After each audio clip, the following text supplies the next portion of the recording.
Доброго вечора ще раз. Good evening, dear participants.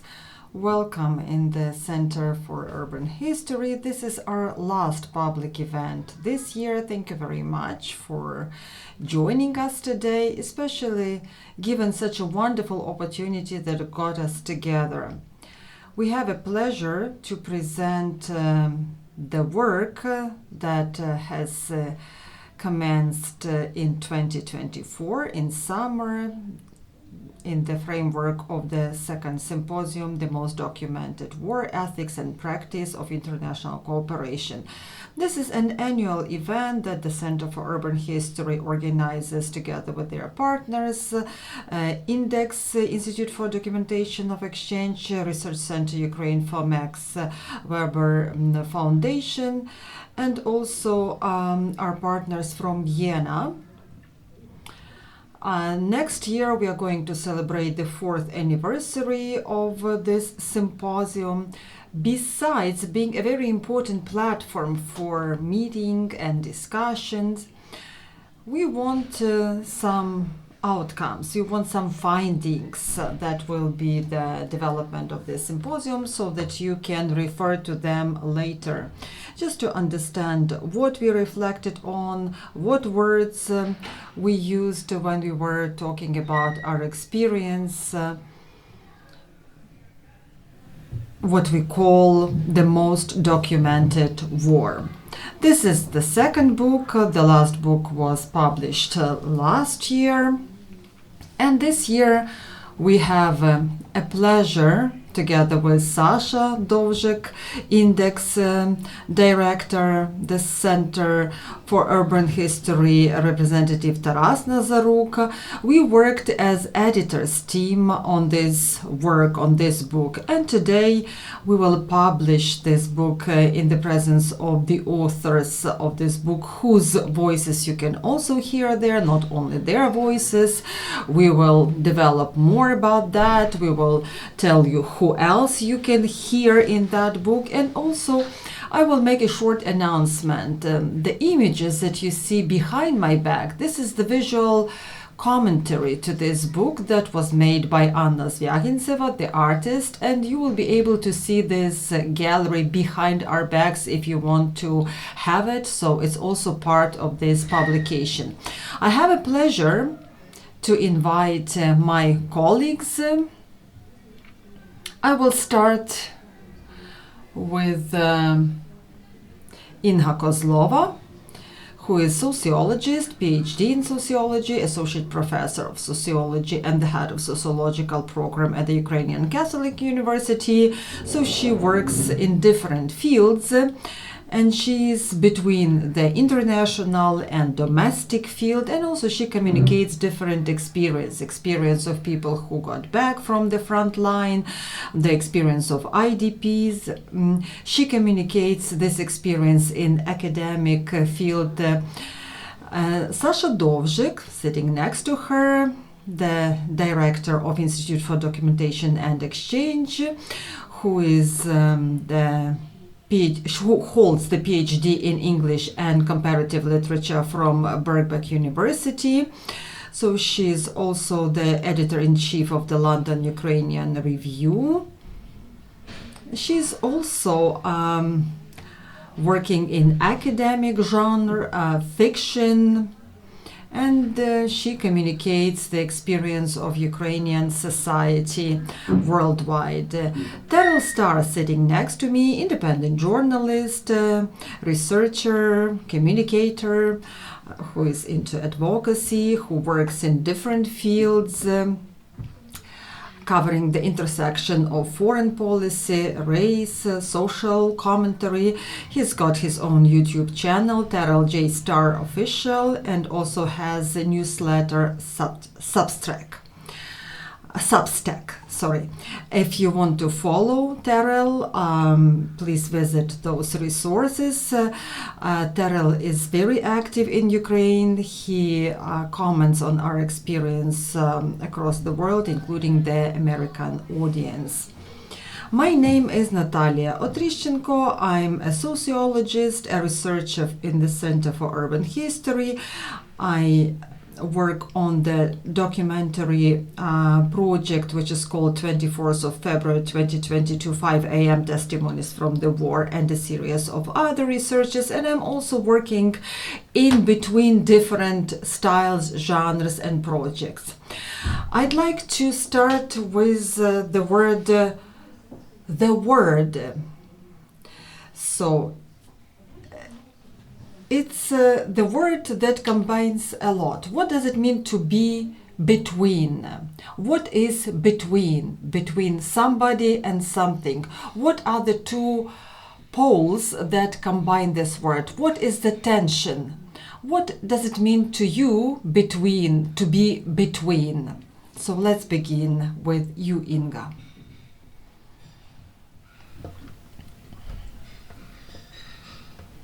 Thank you. I hope you can hear me well. This word is quite complex. To me, I couldn't comprehend what between is, but later it crystallized and got understandable to me. Between is about responsibility. If we're talking about researches in times of war between Ukraine and the world, it's about responsibility, first of all, responsibilities of different levels and layers. In our book, I was writing about the responsibility as a researcher to stand by your rights, the right of your voice, the right of your property, the right of the data that we collect. But now I'd like to talk about a different level of responsibility. What is between? Because first of all, this is responsibility of us as researchers. Responsibility to people whose data we are collecting. And what is this responsibility about? People are ready to talk. We understand that. That's why we gather those materials. People talk because it hurts, and people talk because they want some outcomes. It's not talk for the sake of talk. It's when they are sharing their experience, and when they reach out to you, they ask about the results, the findings of the research. And of course, you need to report, and it's important for them to know what has been created based on the information that they provided. Whether people are ready to talk, yes, but this is our responsibility, what we do with the information we gather. When we gather information, we always think what we are going to do with it. So what is our objective? When we are talking about the testimonies of the war, the testimonies of IDPs, we need to answer the question why we need this information. We want the archive that we can use later to call Russia to responsibility for its crimes. But this is also the history for the future generations. This is documenting the data to have the source for analysis and proving the facts. What do we want? What are we striving for? We have to have a goal. We have to have an objective, and we have to be responsible. We collect the data, and we have to get back to our respondents and explain why we need it. Second very important thing, it's the idea of why we gather this data, and second, what we do with the data, how we communicate this data. Here it's about two fields, academic and political. I'm for evidence-based academic quality texts, and these texts can be in co-authorship with our colleagues from overseas, but oftentimes I say that it's important to step outside the academic level, also into political level, so that politicians in Ukraine and overseas can rely on the data that we gather. This is long and challenging work, but this is our responsibility. We cannot only collect data, which is important, don't get me wrong. It's important to create archives, but it's not enough. We need to advocate based on the data. We need to promote certain decisions. This is my vision, that sociology and other disciplines are instrumental. This is the mediator. This is the between. This is the bridge between different people who face different problems, challenges, between institutions that can help resolve these issues. And the idea is that the between is about responsibility. It's about advocacy of the rights of those people and promoting the idea that we gather the data and we have to do something about it. It's not only gathering for the sake of gathering. We have to move on. It's one side of the mirror, one face of the mirror. The other is taking into account the fact that we research the context we live in. We need to design the optics. We need to position the Ukraine and the war against Ukraine, how we position it outside, what words we use, what discussions we use, how we communicate this situation. That's probably it. There is also ethical side, which is no less important, how we respect the rights of our respondents. They agree to this research, they want to be heard, but there is another thing. What do they want instead? What do they get instead? What's there in there for them? Is this some kind of changes? Because when we present our results to Ukrainian audience, we have to think thoroughly, because people who we interview, so is that okay for them? It's going to be anonymized, this interview, but they hear their story. Today, when I remember a name of a woman, so a few years ago, I interviewed a woman who was a Holocaust survivor. She became popular all of a sudden, but she was not ready for this popularity when the neighbors learned her story. However, she agreed to be interviewed. So we need to be extra careful whether people are ready to be interviewed and to the formats that we are going to use to highlight this information later on. We will definitely be talking about the tension of relating the stories, but when we think about between, I think where the space is. If we think between the world and Ukraine, is it going to be closer to Ukraine and with one leg in the world, or we are going to be in the world and have connections with Ukraine? So where is this space when we think about this positionness?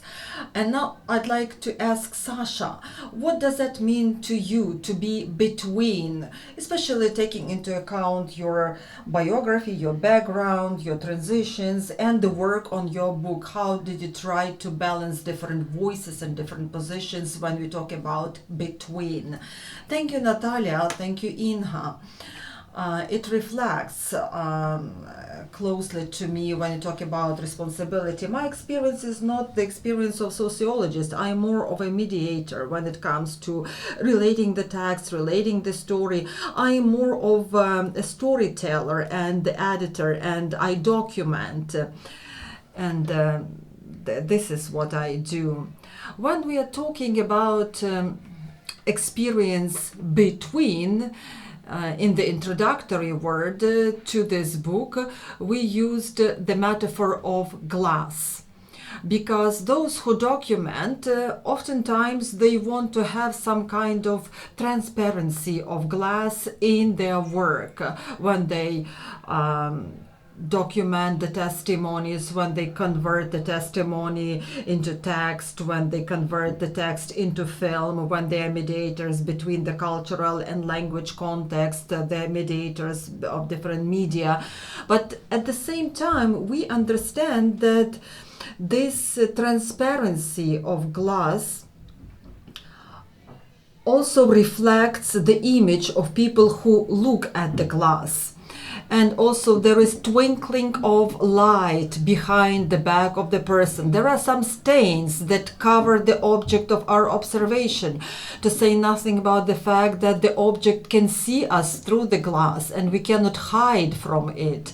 I believe that this position between in this book is becoming obvious in this story, and we can see the mediators, the translators of experience and the context. These are the journalists who document the facts. These are the producers who help the journalists document the text, and they end up being outside the sphere of representation of those materials that are later on published on. These are the researches that are involved, local producers, some of who are based in Ukraine, some are based overseas. So this is the next level of reflection. There are also voices of critics, Daria, Katerina Botanova, who urge us not only reflect on what we say, but how we say, and they also encourage us to shape our vision.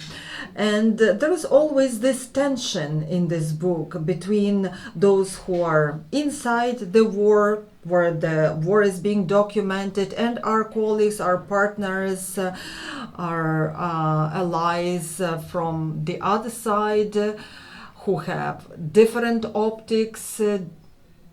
They don't have the experience of this war as we have, and sometimes it's about solidarity, sometimes it's about exploitation. The messages that are voiced by the authors of the book, they are often about making those hierarchies obvious, where on one side there is raw material, there is resource, on the other side there are people who process this raw material and convert it into knowledge.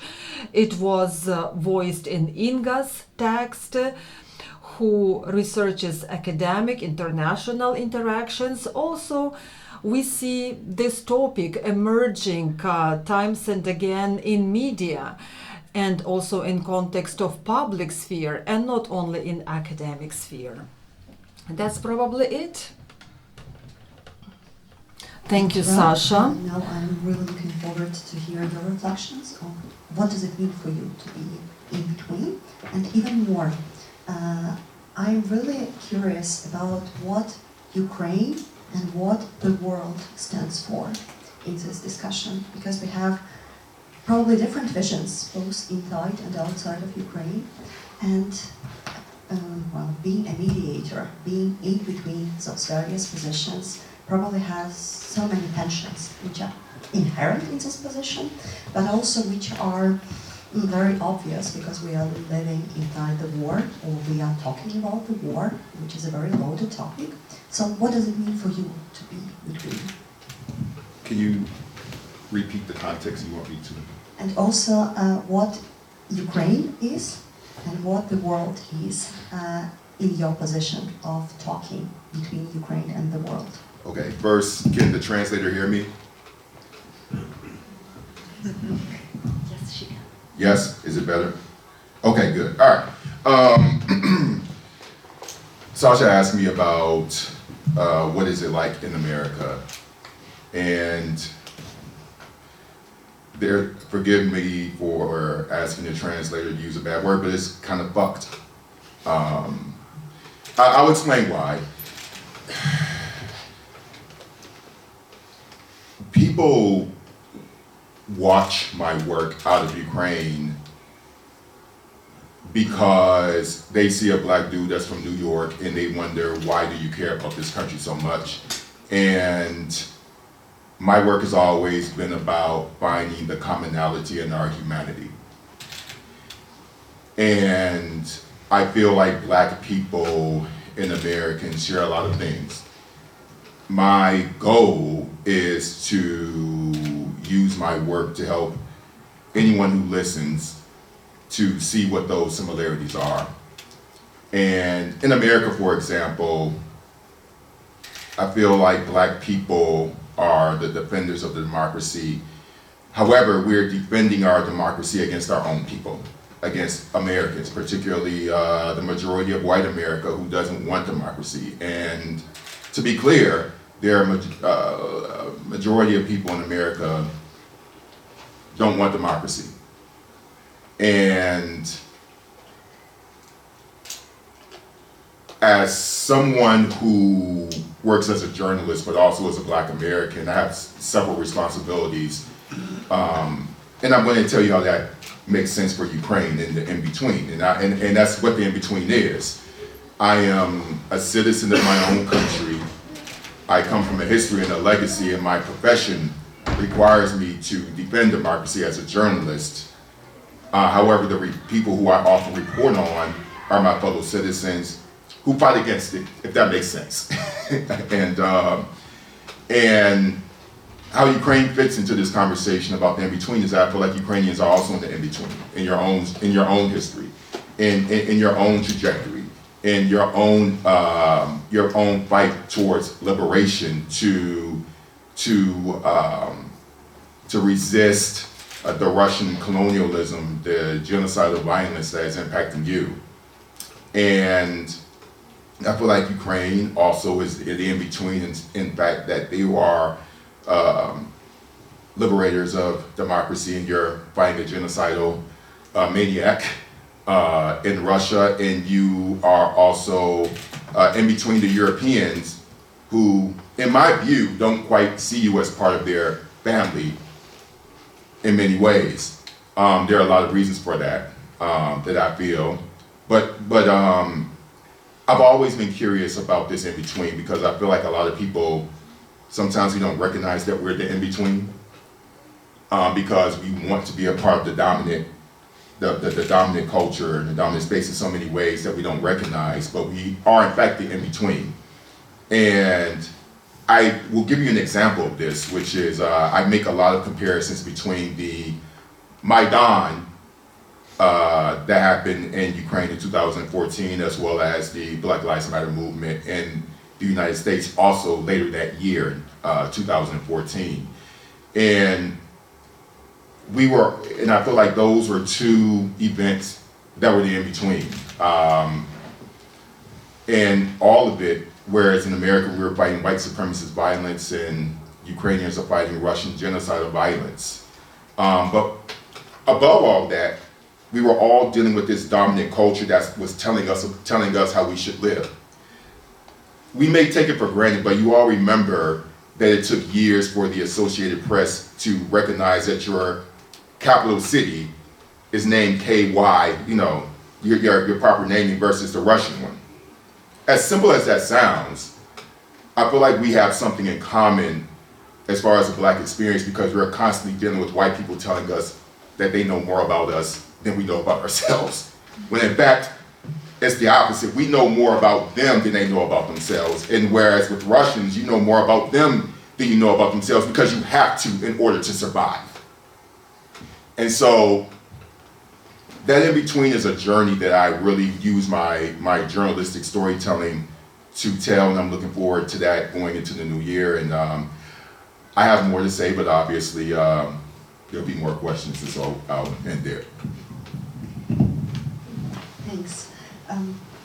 Дорогі Саша і Інга, чи може у вас Dear Sasha and Inga, could you also reflect on what Ukraine and what the world is in between the world and Ukraine? And what are the environments, parts of the history, optics from Ukraine you are trying to transfer outside?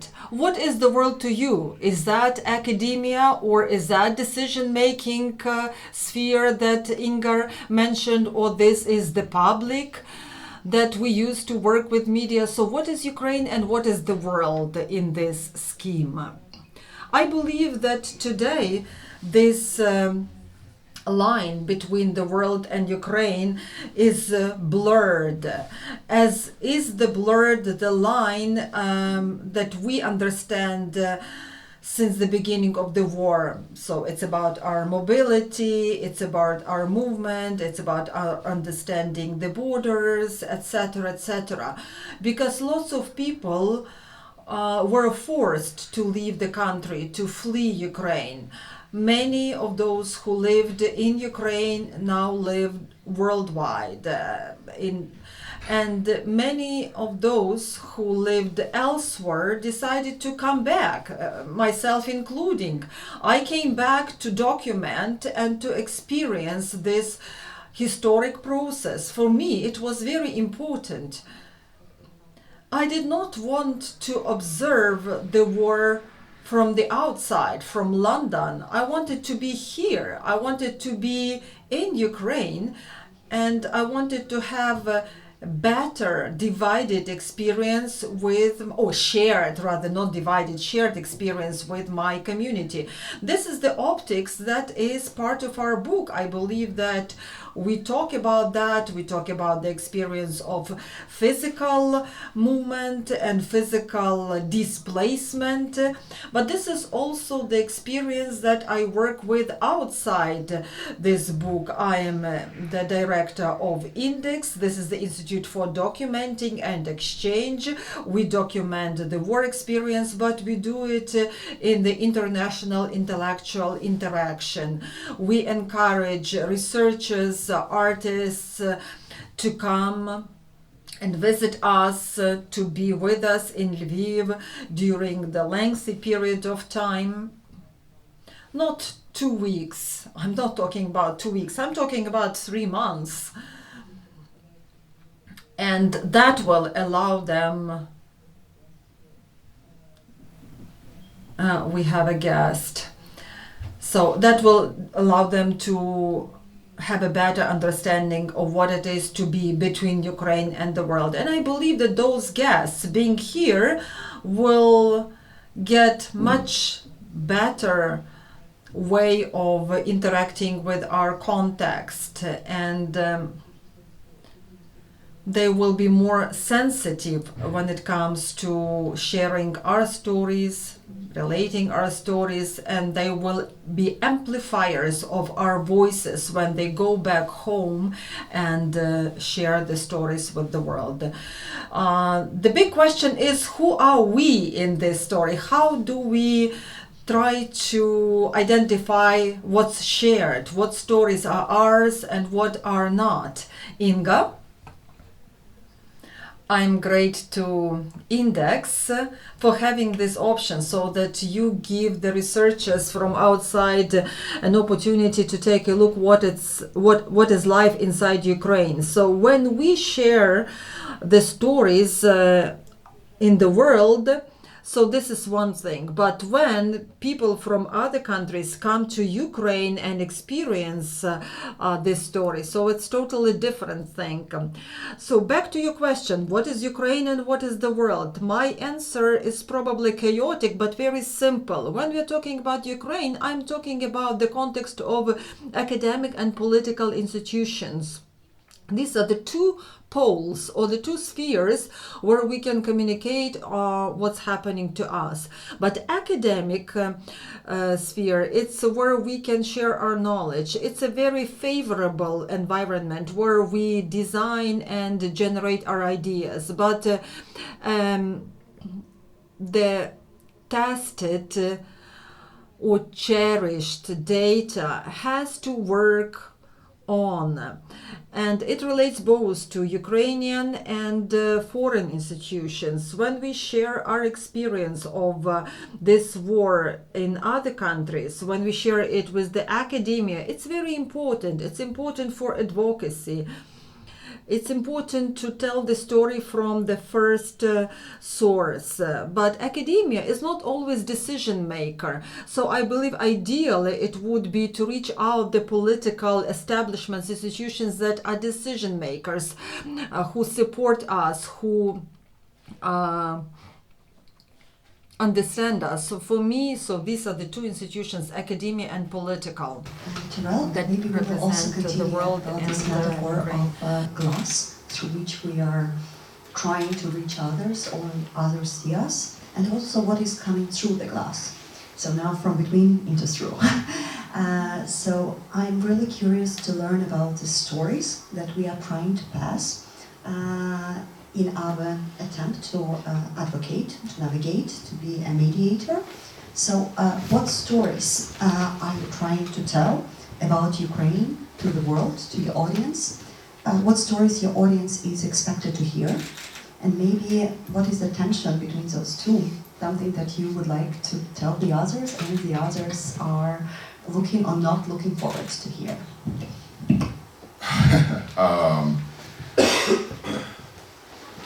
The stories that I tell are very personal and connect with me, because the way that Ukrainians communicate with me is vastly different from how they talk to my white colleagues. And it's positive, it's just different. For example, my first understanding of, say, Russian colonialism did not come in Ukraine, it came in Georgia, the country, right? And I was a Peace Corps volunteer, and people don't know what Peace Corps is. It's a program where Americans can travel around the world. There are more than 100 countries, and we do different things like teach English and community development, economic development, NGOs, you name it, or plumbing, whatever type of trade skill. And when I was in Georgia more than 20 years ago, I was there during the Rose Revolution. And when I would talk to Georgians, they would talk to me about what it was like visiting Russia. And they say, they would call all kinds of slurs, referring to them as black in a very negative way. And as a young 20-year-old who didn't understand how race worked out of America, I looked at these people and said, "You're definitely not black," right?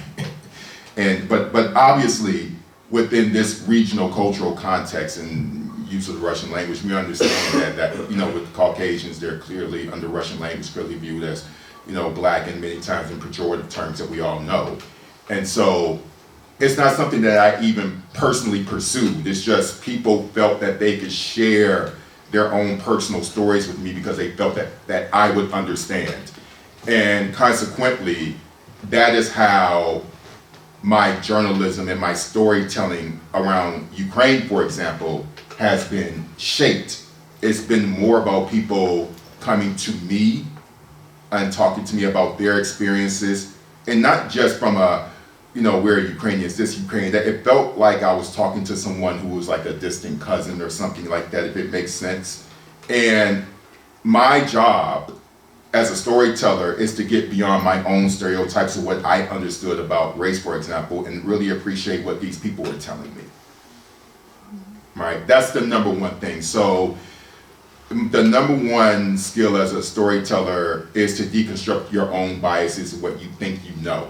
And when you do that, you realize that you know not a lot, and that takes a lot of humility for a highly educated people like who are in this room to really understand that we don't know anything, and that's okay. So I've shared this story several times, but I remember here in Lviv, Marina Square, I was with my fellow Fulbright colleagues. I was a Fulbrighter here in 2009, 2010, and some really old man comes up to me and asks me just randomly, "Hello, do you speak Russian or Ukrainian?" I apologize, people. My government paid for Russian language, so I spoke to him in Russian. Okay, my apologies. But Ukrainian's coming now. But I said Russian, he said okay. And his first words to me were, "Russia is trying to oppress us and they want to turn us into a colony." Those were his first words to me, and he said it specifically to me. And I've had many people share these type of stories, but this one sticks out to me because randomly, just in the middle of the day, this man came to me. And then he went on and on and on until a Ukrainian woman came to me. One of my colleagues politely just said, "Thank you, he needs to go." But he would have gone on for hours talking to me, right? And he came to me because he felt that I would understand him. And so I've had dozens of these such stories. And the first thing that I do as a storyteller to Americans is to really lean into what it's like for me to live in this country during a war, and sometimes that could be doing man on the street interviews and asking people about their day. There are plenty of people who do a really great job covering the high-level politics of the country. What I really value is talking about the culture. And the reason being is that I truly believe that one of the reasons why the West fundamentally underestimated Ukraine's ability to fight is that they don't understand Ukrainian culture. And culture in academia is considered a light skill or a soft skill. And politics are considered hard skills, which I think in the context of Ukraine, in certain instances, I think the reverse is true. I think you need to know as much about culture of Ukraine as you do about politics. And I think they all come together. And so my videos tend to be 5 minutes, 10 minutes, particularly when Twitter was active, when Twitter was not a right-wing, when it's not a right-wing hate site, that's probably Elon Musk trying to cause trouble through the dangerous cat. But anyway, I will say that so much of my work in my storytelling has been about how do we find a commonality between ourselves and introducing the American public to the Ukrainian people. So that's what it is. And again, I can get more into detail, but that's essentially the foundation of it. Can I? One question from me to Terrell. I think what's fascinating about what you're doing in this book, and I had the pleasure and privilege of interviewing you, and this is the conversation that we now have here in print, is that you're telling stories to Ukrainians about Ukrainians, about your experience of being a Black American in Ukraine, and you dissect some of the racial dynamics that other Black people in Ukraine have experienced since the full-scale invasion. And I think it's also very useful for us to see this side of story and to see ourselves reflected if we continue going on with this metaphor of the glass, in your experience. Maybe you could tell us a few words about that as well. Okay, so are you specifically asking me about, there are a number of ones, like African refugees, or are you asking me about, just curious, which I can go. Whatever you prefer. Maybe there are some stories that Ukrainians don't know about themselves that you know. And want to I share. got you. Yeah. So, just to give you context about me here. So, I came to Ukraine in 2008 when I was a graduate student. I was studying, interesting enough, ethnic conflict, and I was in Georgia at the time when Russia invaded. So I have a tendency to be in places that Russia likes to invade. So I came to Ukraine to see if I would like it. And I came and I said, okay, I think I would like it. So I applied for a Fulbright and I got the Fulbright grant. Ukraine, for me, has been personally, it's been a challenge. It's challenging in many ways because most Ukrainians that I run into, even the most educated ones, don't have experience actually having a full conversation with a Black person. And why is that? I think that when Ukrainians, not just Ukrainians, people, Poles, Baltic people, whoever, you all go to the United States, and especially if you're doing politics and you're working in think tanks, you go to Washington, D.C., and you go into these circles where everyone is white, and you don't really get to really see America. And so, for example, Washington, D.C. is 50% Black. 50%. I know Ukrainians who go to Washington, D.C., also study in New York. And never see a Black person. And never see a Black person, yeah. Or go to New York, where I'm from, and there's 2 million Black people, 2 million. And barely have a passing conversation with a Black person. I think there are 2 reasons why that happens. One, my fellow Americans kind of pull you into these circles, and they themselves don't have much experience with Black people, so I can't blame you all for that. That's one thing. And 2, I think it's also by choice. And I don't think it's because you're bad people. It's because, it's not bad people. It's just because, the way that racial hierarchies work, they're designed to kind of pull us in so we can fit in and so we can feel comfortable. And I think it takes an exceptional individual, regardless of who you are, to recognize that for what it is and to step outside of it. And so, being here, I'm almost always, I would say 99% of the time, when I make friends here, I'm usually the first Black person or the only one that they actually know.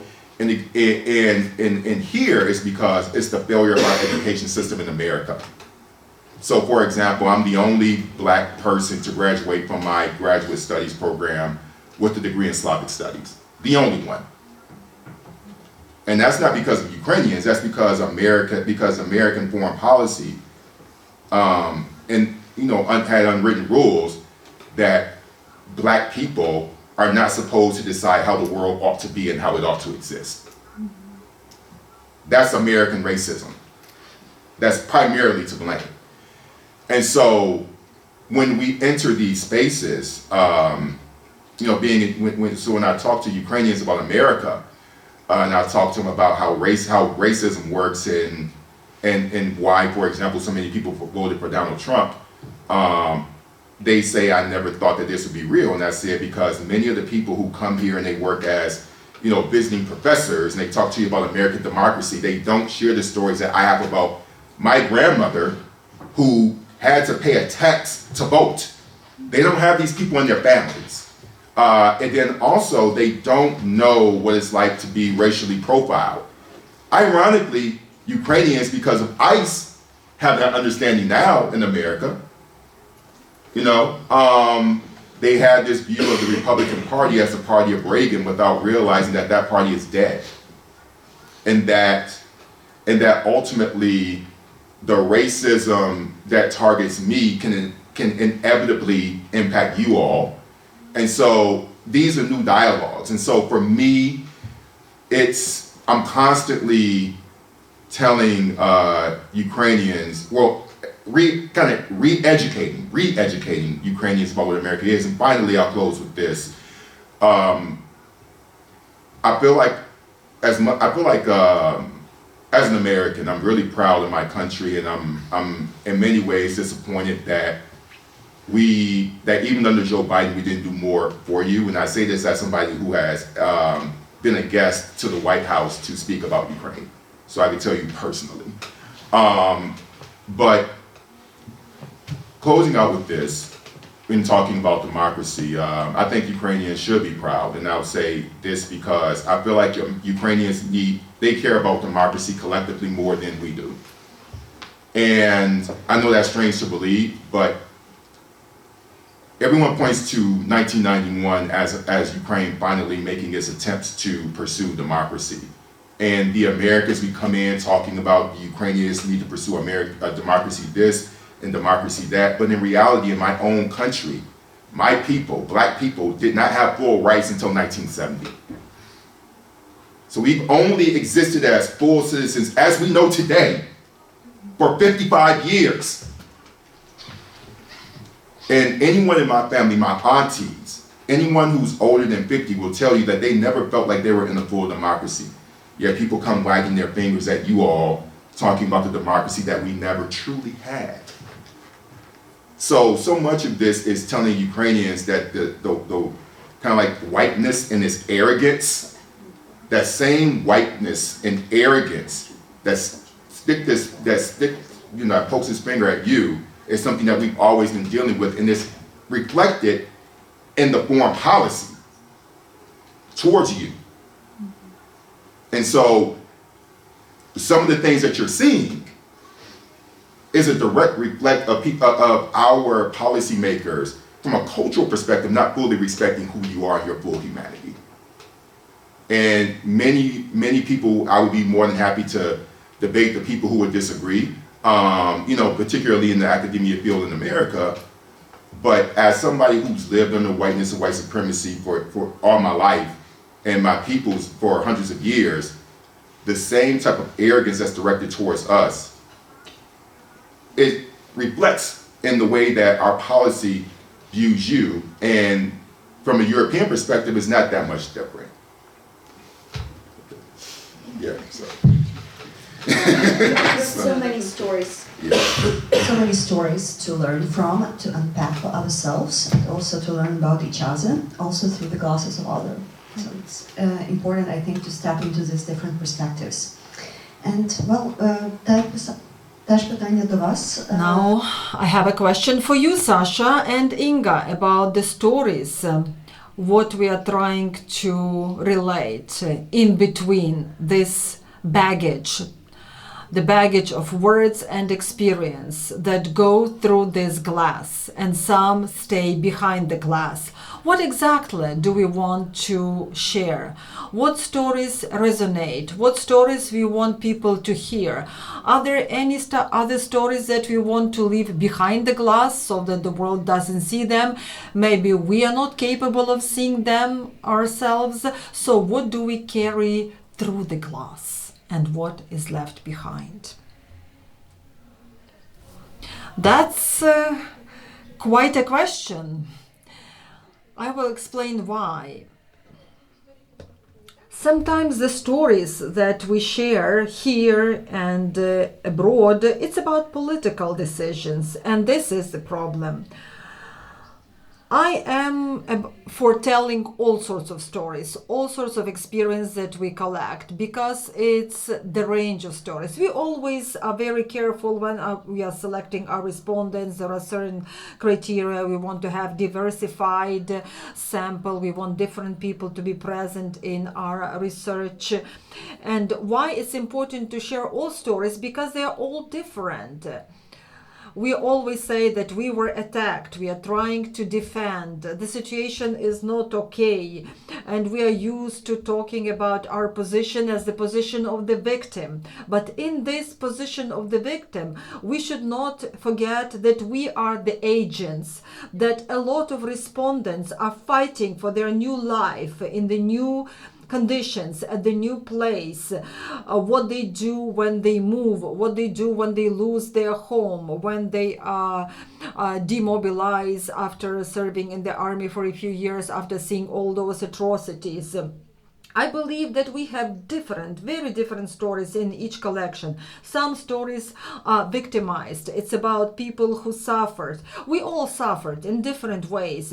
But some people remain in this victimized position, and they don't know how to break through, how to talk about that. And not only about that. We have the stories of successful success, if I can put it like that. But there are also people who ended up in hard living circumstances, but they broke through. They found the strength, the motivation, the resource to build everything from scratch. And it's important for me to show all those horizons and all those viewpoints. Where I see the problem, and this is what I realized recently, this is the dilemma that I never shared. I'm going to share it here for the first time. You can throw stones at me.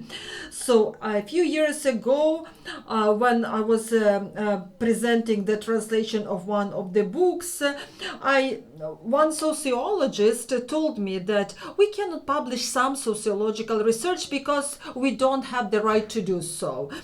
When it comes to some sensitive data that can hurt people when we publish it, so we can't publish it because it'll hurt people. So we have to give it to the institutions, and it has to be done quietly, not harming and hurting anybody. The data cannot be lost, but we have to understand the right moment when we can present it and when is the moment not to present it. Back then it made sense to me, and there is a simpler case which I encountered recently. We are all the researchers. We are all being objective. We are all trying to collect the data as they are. But we all have our own position, our own viewpoint, and we always have this bubble idea, like this is my bubble and this is outside my bubble. When you go outside your bubble and you encounter other viewpoints and you don't know what to do with that. Maybe I have confused you. I'm going to clarify. We all know about Russian narratives about one people, brothers, that this is the civil war, etc., etc. One of my respondents started talking about the same narrative. That was our fourth encounter. That was the third year of full-scale war. And she said, like, I hope that they will come back to their senses, Russians, I mean, and we will live as one family, as one people, in friendship and peace. That was her position. I had to document it. I had to write it down. But now the question is, what do I do with this data? This data was collected for the international institution. It was at the request of this institution. Me and my colleague was collecting this data, and I asked myself, what should my position be here? I wanted to promote other types of narratives. For me, it was a dilemma. What to do with this data? Shall I make it public? And shall I prove that this is the narrative? We indeed are one nation, one people. So that was my first encounter. And for me, this is the political question. What do we do next? Do I have to remove this data? But this is primary data. This is the position of that person. But on the other hand, how can people perceive it? How can people read it? What are we fighting for? Why do we have it? And I still don't have answers to this question. So for me, that's the challenge, because I'm for the purity of the data. I'm for every story to be heard, because this is the objective thing. But what do we do with the narratives that hurt and harm? That's perfect balancing, how we can survive as community. I oftentimes think about that, and I want to get back to the question in between. We talked about the experience inside, outside. Recently, I talked to my British colleagues, and we recorded the podcast, and they asked me about in-between position. So for them, it's about between the countries, between cultural contexts. But I believe that inside the country, we also have this division between those who are in the front line and those who are in the rear. And this is the position of those who define the people who are in Ukraine. It's more important what's there. And I believe that it's important to understand how to tell the story rather than what story to tell. Because in my work, I'm trying to do the stylization. I also write documentaries that are in the genre of fairy tales. And this is also the striving to add some added value to those stories so that they do not remain raw material or just a resource, but they become something that will be the foundation of the cultural product in the future. And I take the responsibility here when I relate, share the story that I have documented while interviewing a person, and I convert it into something different. There are lots of questions to the researcher, to the narrators, whether people agree to retell this story to other people. We need to get the permission from that person, or we need to get veto, because if the person doesn't want this story to be part of the publication, are we ready to work with the material if it does not meet the sensitivity criteria? It's not sensitive to people who are reflected in the story. So the question is what stories we share, how we share those stories when we've been at war for 11 plus years.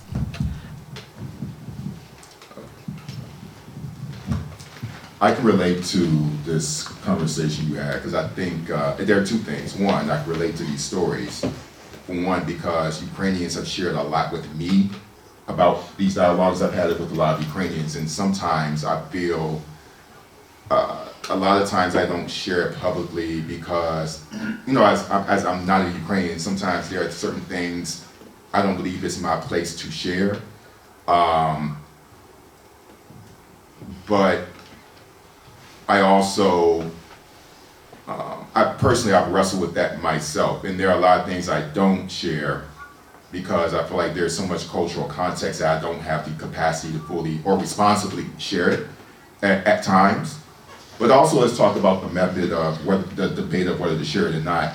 You all are trained as academic researchers and as journalists.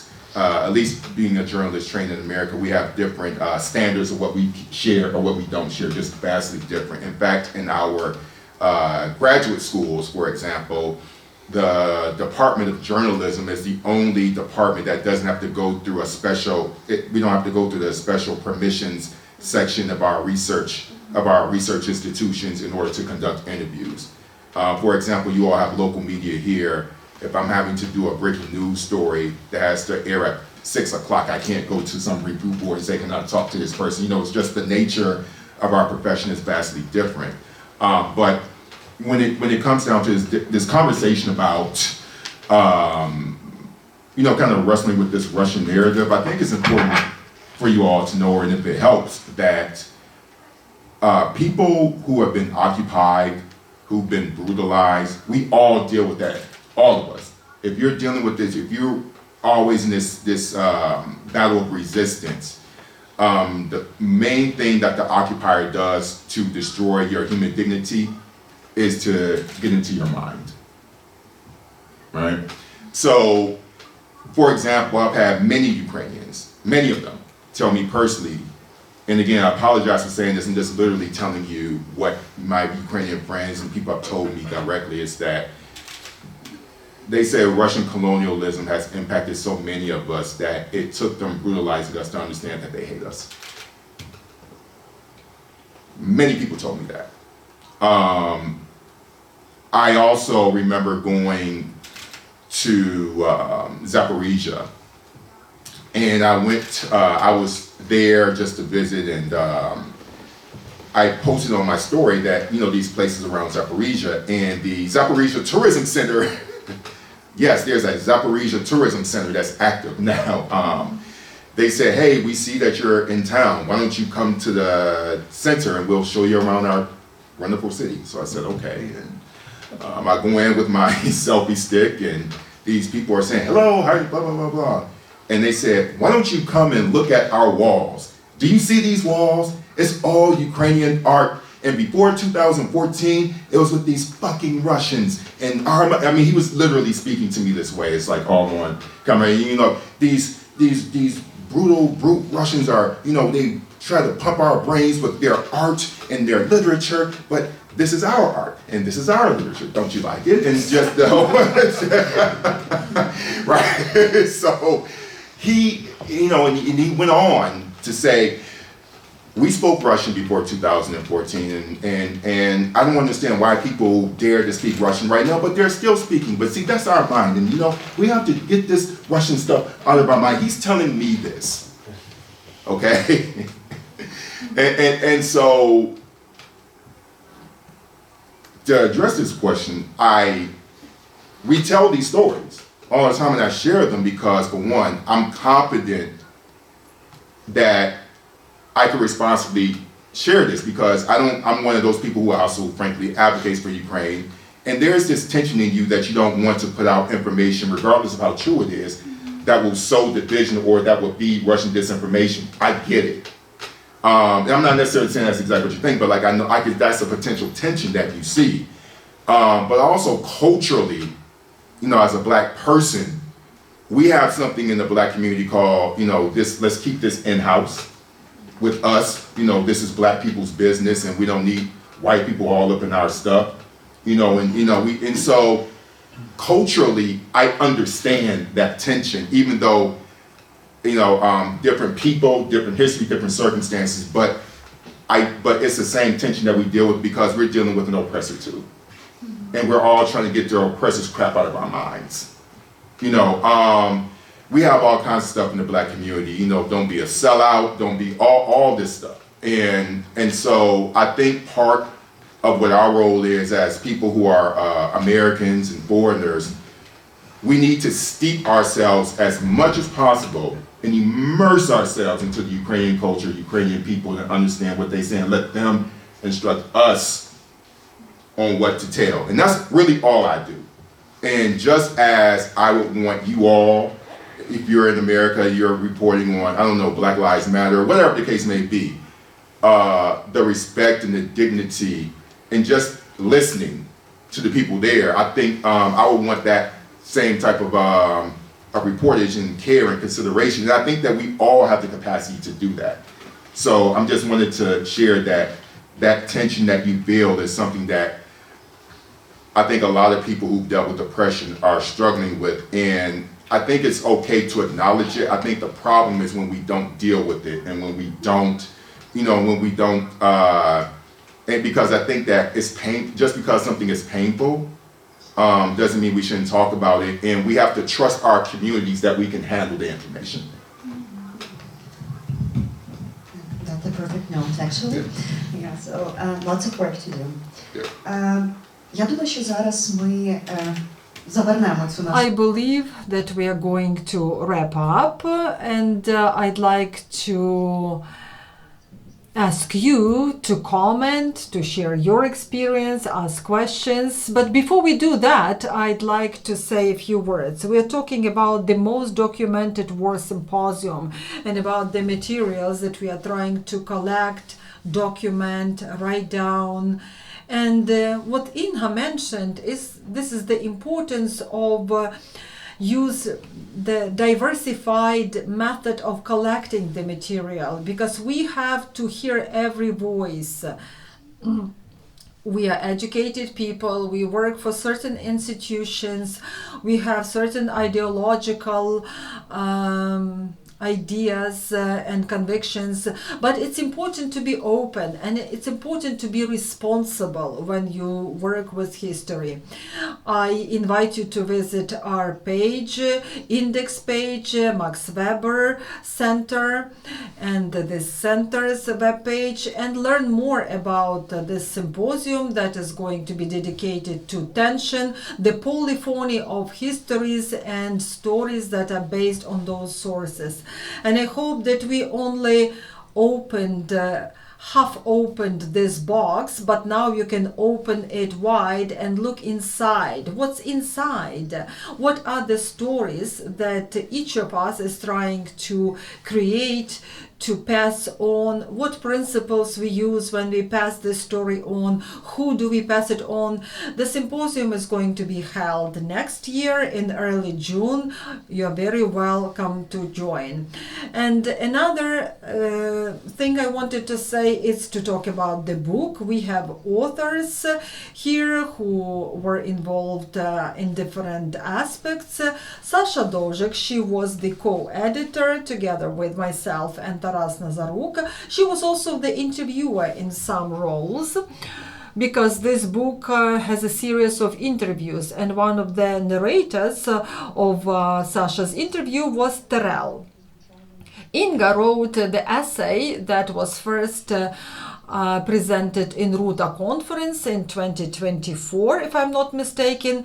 It's about the voice that was heard, and later this voice became the text. And we also have a series of essays where we asked our colleagues to write about their perspectives on different topics. We also have one discussion where we involved lawyers who are documenting the war. You can hear their voices as well. We also have poetry there. Olesa Khromichuk's poetry, where she quotes Victoria Amelina. You also have visual language. You see the works of Victoria Zvyagintseva. So now I'm going to talk about those wonderful people who were involved in this book in different roles. So besides those who are here, I'm also grateful to Felix Ackerman, Alia Velihala Kotishova, Mariana Matvichuk, Volodymyr Shiko, Daria Badior, Katarina Batan, Maria Tsipiashchuk, who also invited her friends lawyers Yulia Habruk, Olena Kuvaeva, and Taila Mujagic, and also Lesa Chromichuk, who wrote the conclusion of the book, which also I'm grateful to Halina Matis for her editorial work, Irina Zimmerman for design, Victoria Panas, who helped us organize the entire process and keep us together. So this is our team, and you understand that this book is the work of many, many people. Now I'd like to give the mic to the audience, and we are expecting your comments, your feedback, your questions. Thank you. I'd like to ask you how you, people who work with this topic, how you understand the field of the documentary, where it begins and where it ends. For example, the images of Anna, is this documentary or it's more imagery reflection? When Inha said that she mentioned about this propaganda thing, I thought that this comment is not going to be documented. What can be documented, what cannot be? So where is this fine line between the subjective and objective? And it's also interesting to know how you presented it in the book. I will start and my colleagues will catch up. As Natalia mentioned, we have both visual and textual language. If we could use some multimedia files or resources, then we would probably do it. We understand documentary in a very broad sense. This is the work of journalists, this is the work of literators, the artists such as Anna, who is trying to reflect on her experience of full-scale invasion, because this is what you see behind our backs. This is Anna's sketches that she made when she was living in immigration and when she after she came back to Kyiv in 2023 together with her daughter. And also the text of Olesa Chromichuk. For us, this is a reflection on the documentary of Victoria Amelina, because this is the best sample of documenting the war. However, there are different genres there: memoirs, interviews, field notes, and documenting war crimes.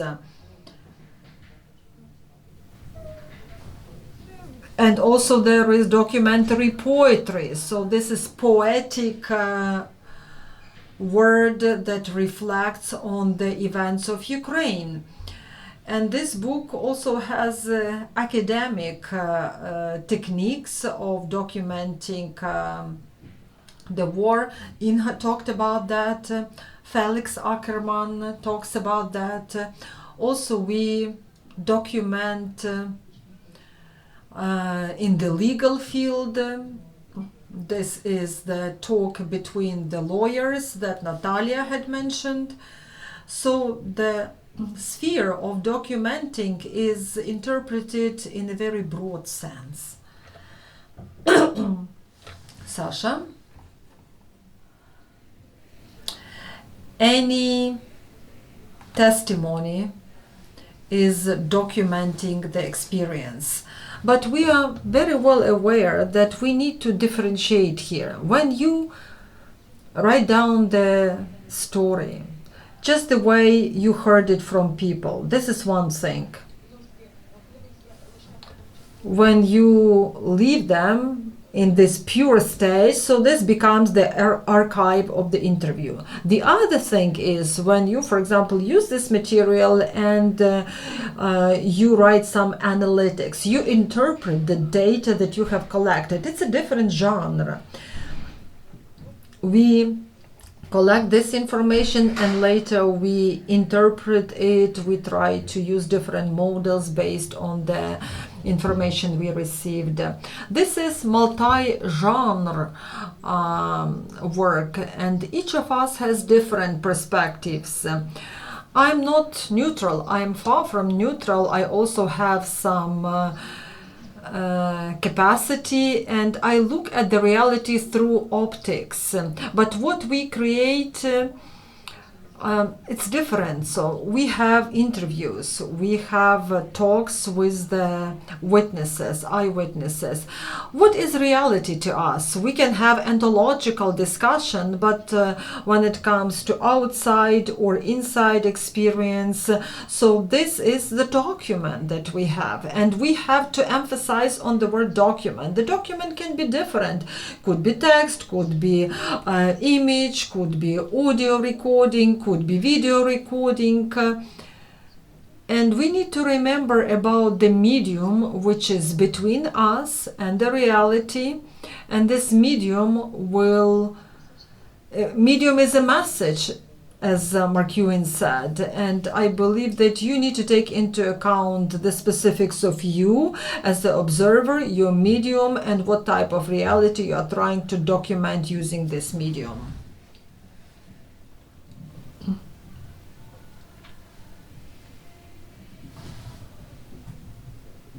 Thank you. First, I would like to comment. It's about challenging questions and communicating outside. So you don't harm or hurt. Do not silence. But it depends on how you assess this damage. If we, for example, make the assessment of historical wars with Poland, some people believe that it's harmful. We should not be doing that. But when we are talking about mobilization, the problems of IDPs, corruption, this is what we have to talk about, because it differs us from Russia. Because they want society not to be part of decision making. They don't want the society to discuss these things. So do we have to do as Russia does? No. But what we need to talk about, I believe that people who belong to intellectual environment, they have to talk about it. And if these are honest voices, I remember the interview with Anna Libanova, the director of this Institute of Democracy. So she says that we need to talk about these things. And it has to be part of the discussion. And I believe that people from academia, when they are honest, so that'll work. Now the question for you, your perception of communicating outside, did it change over the 4-year period? I understand. It's not about the fact that any Ukrainian voice should be heard. I will rephrase it. So, do you believe that any Ukrainian voice has to be heard? But then how do you compare the quality and expertise of those voices? Recently, I was in Europe, in one of the capital cities. There was an event and there was a research, and there were a few people who were sharing propaganda. What they were saying was not okay for me, and I didn't like that it was being communicated outside. What is your recipe here?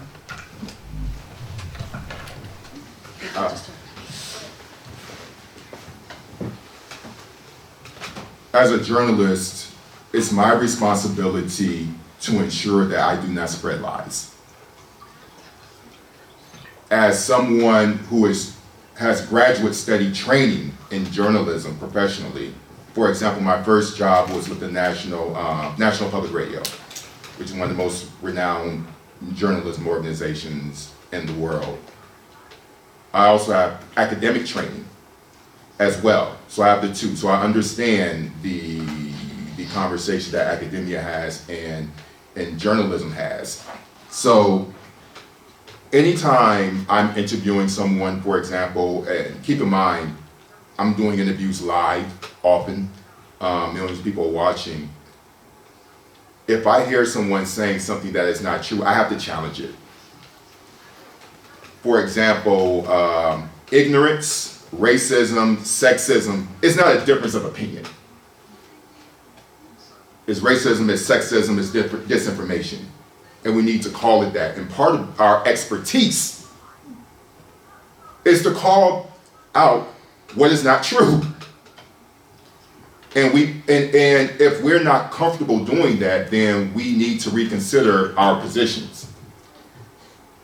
We live in a free world, so no one's going to arrest you for being ignorant. But what separates, say, Americans or, say Ukrainians from Russia, right, for example, or an authoritarian, is that we can not only disagree, but we can call out lies. We can call out propaganda for what it is.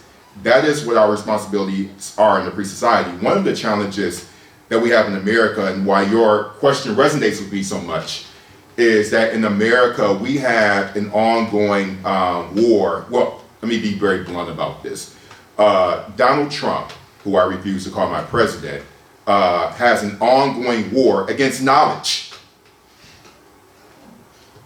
One of the main points is anything that challenges the history of racism, the current challenges of racism, is considered woke. Anything that we pursue is considered woke. I'll give you one personal example that relates to Ukrainians.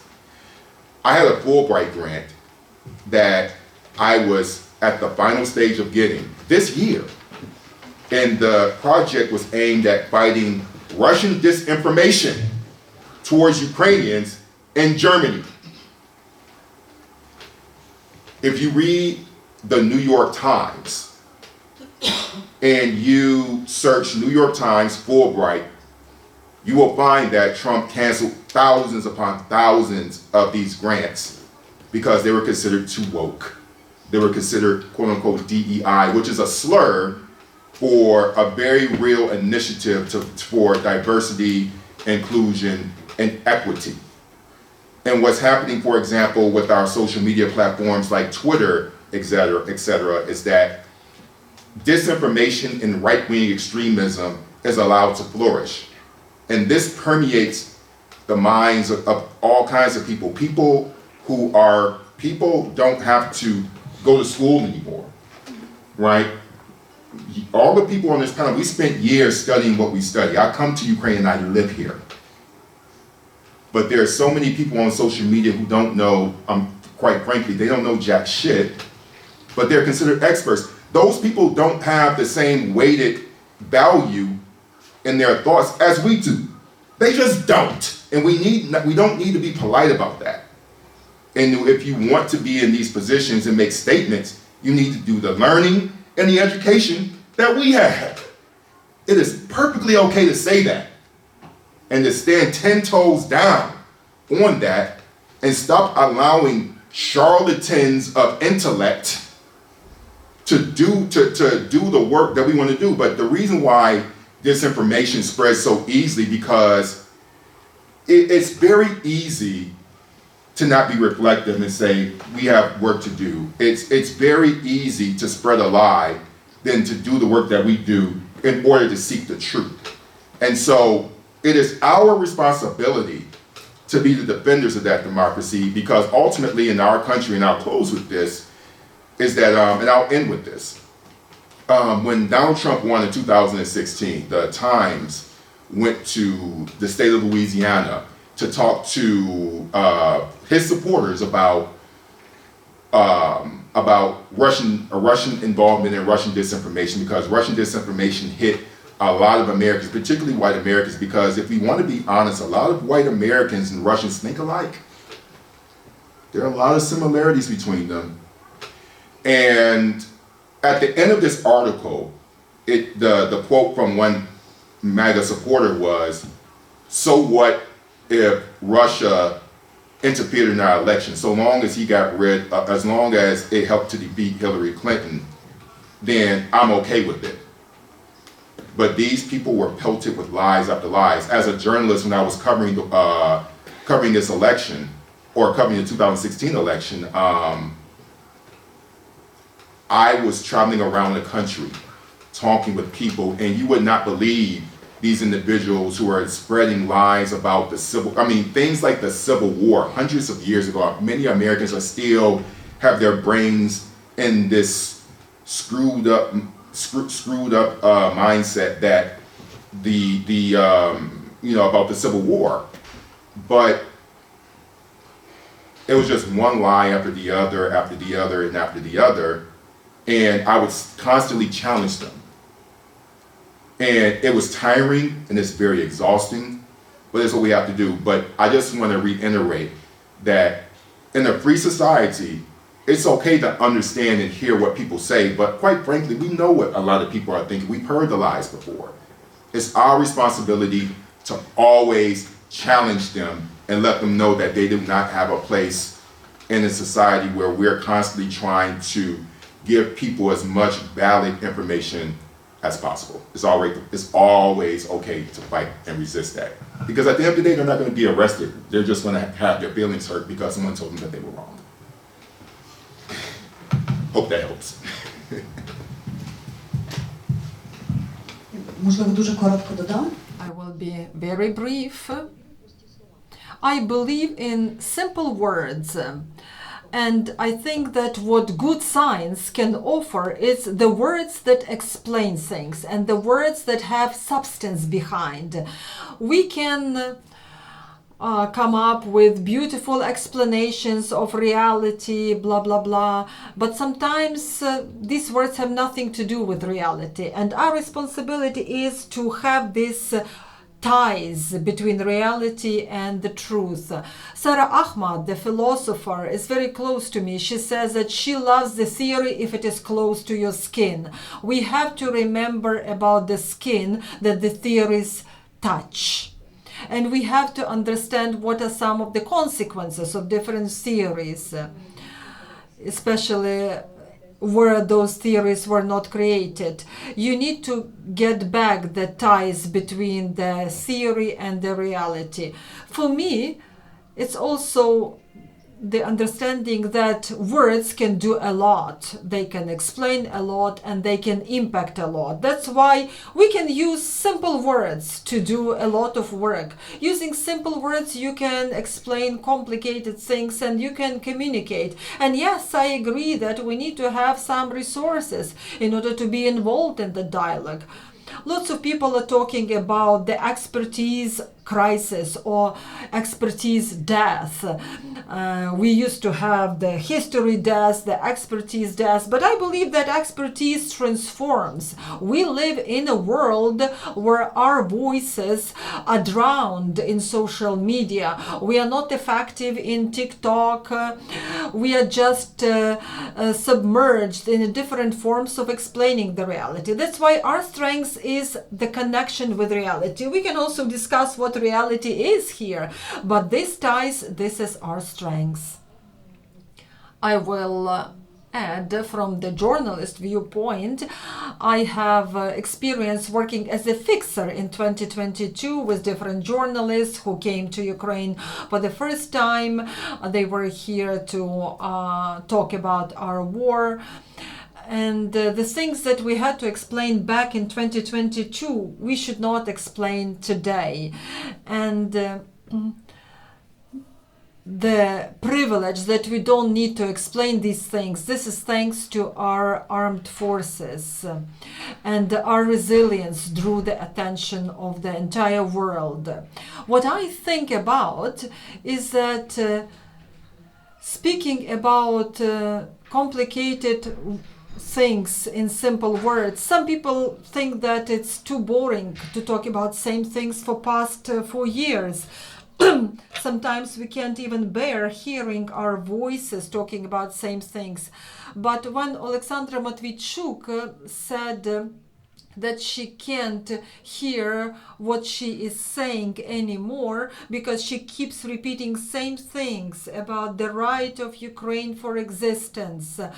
And every time she appeals to different audiences, and sometimes you have to repeat same things times and again, because for some people this is for the first time that they hear it. And I remember over the past few years I also talked to the audience about things that I couldn't bear hearing. But for some people, they heard it for the first time and it made sense. And that's why we have to keep talking. We have to keep looking for new communities. We have to... I'm quoting Olesa Khromichuk work that Ukraine has to be on the world's map and it has to have its role. And we have to understand what is the relationship between us and the people who we appeal to. So I'll very briefly bring up this story, and a sad one to really talk to the power of fighting back against disinformation. This unfortunate, there's an unfortunate death of a killing of a Ukrainian refugee in the United States several months ago. Her name is Irina Nazaruk. She was killed on a metro station in Charlotte, North Carolina. The Russian propaganda was pushing this woman as a white woman. Okay? Why is that important? Why does it speak to your point about disinformation and narratives? The Trump administration for months has constantly talked about Ukrainians as being welfare queens, as being useless as far as, just degrading Ukrainian people. Specifically with Irina Zarutska's death, he and the MAGA circuit were referring to her as a white woman. Why is that dangerous? White is a social construct. Race is a social construct. Whiteness, the term white is used by white supremacists to put one group of people over the other. White does not explain what is happening in Ukraine right now. That is a completely inappropriate term to use to discuss when we're talking about this woman's experience. So what he did, Trump and this MAGA group, was that they erased her Ukrainianness and replaced it with this white supremacist narrative of who he wanted his base to feel that she was to them. And it had nothing to do with you all. And my response was that I wrote an article that was titled, Irina Zarutska is not a white woman. And I put white in quotation marks because white carries a lot of references and terms. In many cases they apply, but as it pertains to Ukraine and the genocidal war that Russia and Putin is waging against you, it is not appropriate. And so that was an example, a prime example of something that was that was disinformation that was spread by the American president and his base. And so and part of having cultural competency, it requires us to be ready to respond in that way. And so my reaction is to always resist, but also we have to educate ourselves. And finally, we also have to start having a conversation about society and their responsibility of interpreting knowledge properly.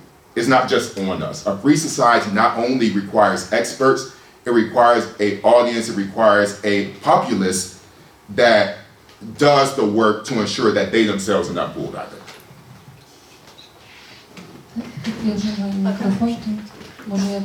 Since I have the mic, I will ask the question. I'm not sure whether my question is going to be relevant here, but speaking about international cooperation, we talk a lot about the voices that go outside and come from outside. But what if we talk about international cooperation that gives us the voice in a different context, geographic context, time context, experience context, when we talk about different perspectives, different knowledge, and when we are trying to bring it through outside cooperation? When this process of voicing the opinions of other people may not be liked, it might be perceived as critical. Some people might say, oh, this is not the right time to discuss this. But when is the right time? Давайте ми зберемо ще кілька коментарів, бо мені здається, що були руки, і тоді ми зможемо... There were other people who wanted to comment. I want to pick up on what Tara, you were saying about whiteness. It was kind of exactly what I wanted to ask. this imperial colonial situation that Russia and Ukraine have, a lot of people actually deny that there is an imperial colonial dynamic precisely because there is no racial marker. It actually is, but yeah, but that's exactly I kind of I want you to unpack, I suppose, because we know this narrative. Let's say, oh well, it's not an imperial colonial dependency because there is no race question, and supposedly empire exists and when white people oppress people of color. And if we factor race out, then what is this colonial dependency about? But it's interesting that you say this. Could you actually talk about this kind of degrees of whiteness or blackness or what this is? Yeah, go ahead.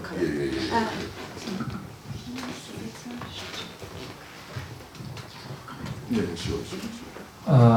Тоді коротенько. Моє питання було про Very briefly, my question was about the difficulty in translation or challenges in translation. There is a movie about that. It's about difficulty in word translation or cultural translation. We talked about that. And recently I had my personal experience. What do we know about the language? What do we know about the discourse of the Northern America colonial in the context of countering racism? It turned out that we don't have many words in our language. We don't have many academic concepts, and we don't have the names of different words, even words of people who live in the United States.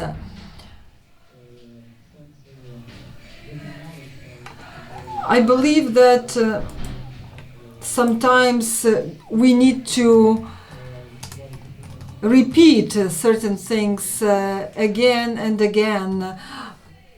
When we don't have words for many indigenous peoples in Ukraine, in the United States, in our language. If you want to comment, then this is the right time. If not, then we have the mic, and this is the chance for you to respond. Very short answer to Liana's question. You talked about the voices that come back inside from the outside. When the researchers from Ukraine research the context, so the voices come back. Tarel's prospect is very important here because he collects the thoughts and ideas and we see the perspectives. I believe that sometimes there are layers that we don't see, that we disregard. It's important to hear people from the outside and understand how they see us. It's important to communicate to those people who are on the outside.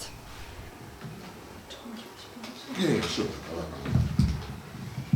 All right, so to your first question, first the reason why I draw these parallels between Black people and Ukrainians, it started off with one important thing.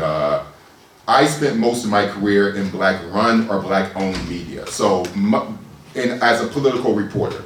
So my job was to cover American politics through this lens of race, but I also have this academic training in Eastern European politics, right? And so I've always been in these spaces where I respect culture a lot and I immerse myself. And so much of my frameworks and how I think about things come from my lived experiences. And I've had the privilege of being in Ukraine, for example, where people, because they feel like I understand them, share a lot with me. And so I think the reason why many people don't see the parallel is because no one has been brave enough to say that they can't exist.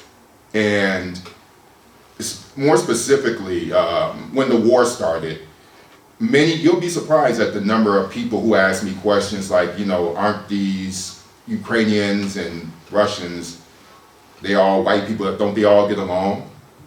That sounds silly to you all, but America is a country of 330 million people. It's a lot of people. And there's a lot of people who have never left the country, who never have any concept of anything, because that's our world is viewed through races black and it's white. And that one of the main problems why we don't view Ukraine as dealing with an occupier, dealing with what I would call a Russian supremacist state is for several reasons. One, it's because scholars who are predominantly white have focused on the continent of Africa. Two, and then South America and Asia, that's where kind of Western hegemonies work because we focus on the West, Western hegemony. We don't think about Chinese hegemony. We don't think about Russian hegemony in particular. And also in our education system, as much as the talk has been about the Cold War between America and the Soviet Union, etc., in my view, there is a degree of kind of mutual respect that these two colonizing powers have for each other, which is also problematic. And then too, when one of the things about race is that, again, it doesn't explain who people are. That's the problem about it, right? And so have we ever thought and dreamed about, for example, me as a black American, if I had never moved out of if I was never forced out of, from the continent of Africa, my people through slavery, instead of being black, would I be named one of the thousands of ethnic tribes in Africa, right? And I think the same thing is with Ukrainians.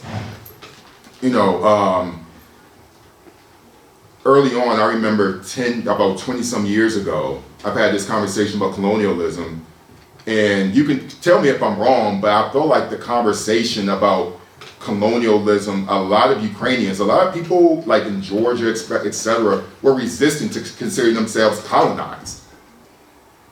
A lot of people, academic circles, sure, but a lot of people didn't consider themselves colonized because there's a shame attached to it. And that shame also is, we're not like those black people. So there's racism that's embedded in that I think has indirectly, in many cases directly harmed people in this part of the world. So then the last point about the narratives about black people is that, like the indigenous narratives.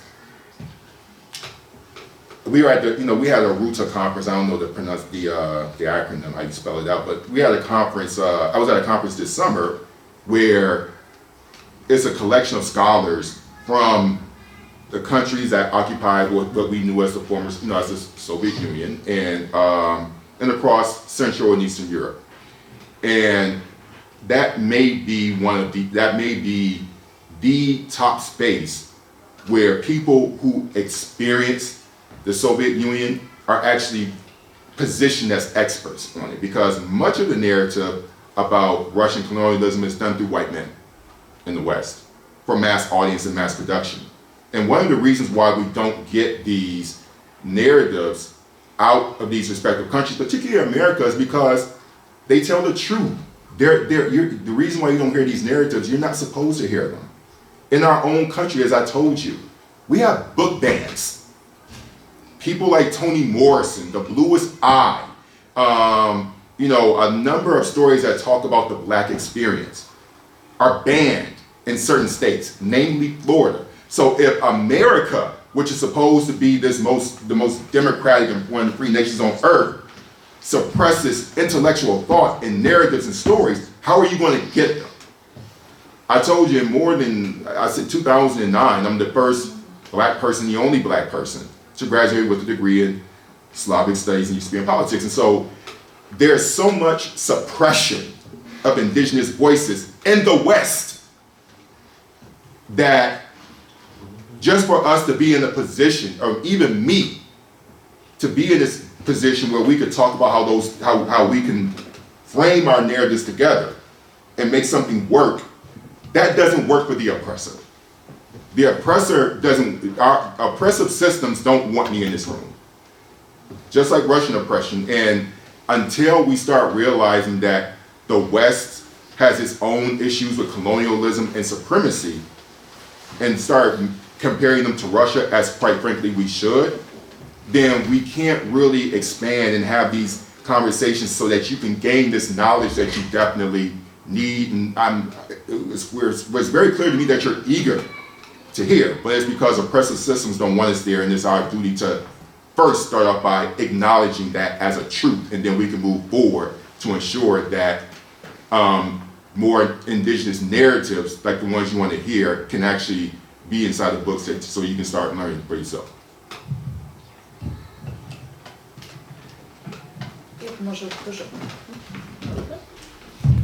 Дуже коротко про переклад. Very briefly, about the difficulties in translation. Sometimes we have a different experience that is difficult to translate.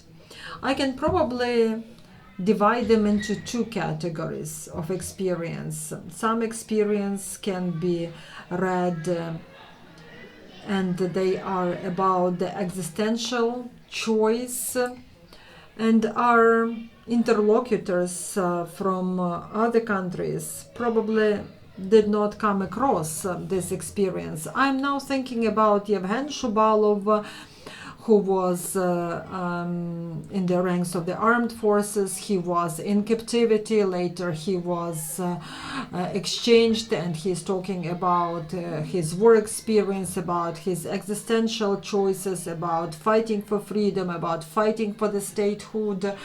Maybe for overseas audience it sounds like something very pretentious. But he fought for the right to talk about that. And maybe not everything can be translated. His voice, his tone, his passion. This is something that is not translatable. The other category of non-translatable experience, it's about implemented knowledge. For example, I go abroad and I see the airplanes in the skies, I start shaking. When I see this skyscraper made of glass, you understand what thoughts visit Because you have some onboarding knowledge of being in this kind of context. When I leave Ukraine after 6 months or 8 months, I have the same feeling. It's strange, but it's. Ну, це стосується певних дуже тілесних досвідів. Наша стипендіатка... It's about the experience that we have. Eva Peik, who spent 3 months with us this summer, she wrote the essay about her experience. She said that she had never experienced how fragile the veins on her neck are. Now she is so conscious how fragile her body is after she spent 3 months here in circumstances where you're safe 1 minute, the next minute can be fatal for you. Anything may happen. So it's about the difficulty of translation when it comes to experiences of this kind. The witnesses who can testify about the war, they will probably never talk about that. They were either killed or they died, or they have no words left to talk about that, because the language is an important mediator. Not all words can be translated. This book is the attempt to talk, but it's a limited attempt, and we understand about its limits. The main witness is the ash, and I'm grateful for the opportunity to talk about that, to publish the books during the full-scale war, when so many things fall apart, get broken, so many things are irreversible. It's a great privilege to have this talk today and to have this book published, which proves times and again that we want to be part of this discussion. We are not abstract. And it also depends who we are in this talk with. I'm grateful to all of you. I'm grateful to Inga, Sasha, Terrell, all of you who came to meet us, for spending the time with us. Please read this publication, other publications of the Center for Urban History, and I wish you safe end of this year, and I hope that next year will be. Thank you, Natalia. Yes, and also thank you to the translator. Yes,